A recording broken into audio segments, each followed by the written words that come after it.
Hello guys, I'm hoping you are taking good care of yourself in this COVID time. Stay safe and healthy. So without wasting any time, I will start the video.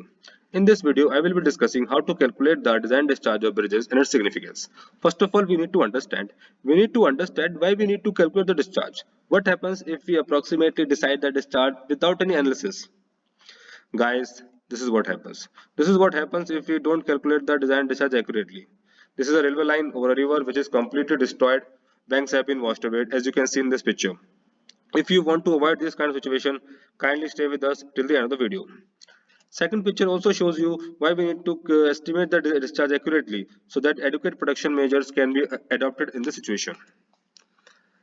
The relevance of design discharge. The design discharge basically helps in deciding the bridge waterway, the type of foundation, whether it is a pile foundation, well foundation, open foundation. And third one is protection works.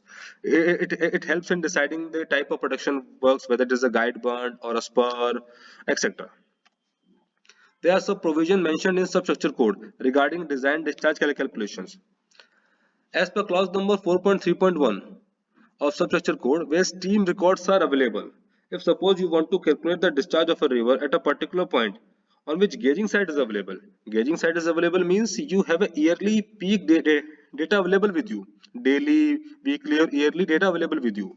In that case, as per CWC guidelines, you have at least 35 years of maximum annual data with you to statistically determine the discharge by these three methods: Gumbel method, log Pearson method, and Chow method.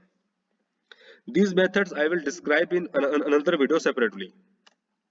Second case, if in such case, if you don't have any gauging site is not available with you, then what you will do? In that case, first of all, you have to assess the catchment area. If suppose it's a small catchment means the catchment area is less than 25 square kilometer.